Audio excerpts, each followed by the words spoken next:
എൻ്റെ കാര്യം വിടി. അഫ്സലിൻ്റെ കാര്യം നിങ്ങൾ ഓർത്തോ? ഓൻ്റെ നിക്കാതെ കഴിഞ്ഞ പെണ്ണിൻ്റെ വീട്ടുകാരെന്ത് വിചാരിക്കും? അത് നിങ്ങൾ ഓർത്തിട്ടുണ്ടോ? നിങ്ങൾക്ക് ഇപ്പം എന്താ, നിങ്ങളെക്കാട്ടിലും കൂടുതൽ പുറത്തിറങ്ങണത് ഞാനും അഫ്സലേക്കല്ലേ. നിങ്ങൾക്ക് അതൊന്നും പറഞ്ഞാൽ മനസ്സിലാവില്ല. ഉമ്മ വീട്ടിൻ്റെ ഉള്ളിലും നിങ്ങളവിടെയും. നിങ്ങൾക്ക് അതൊന്നും ഒരു വിഷയം ഉണ്ടാവില്ല ഈ കാര്യം. ഇനി ഏതായാലും ചോദിക്കണോരോടൊക്കെ എനിക്ക് പറയാം, ഉമ്മാക്കാണ് വിശേഷം അയക്കണത്.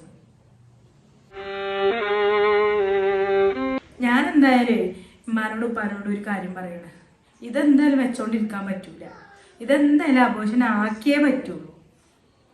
അല്ലെങ്കിൽ ഞാൻ ഇന്നെ ഈ വീട്ടിലേക്ക് വരില്ല. ഇന്നെ അങ്ങനെ ഒരു മകളുണ്ട് നിങ്ങൾ പ്രതീക്ഷിക്കും വേണ്ട. ആഫിയെ എന്താ പറയുന്നത്?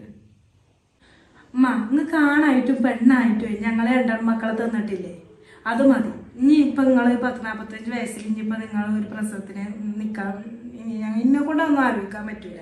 നിങ്ങൾ ഞങ്ങൾക്ക് ഉണ്ടാകുന്ന പേരക്കുട്ടികളെയും കളിപ്പിച്ചിരുന്നോ?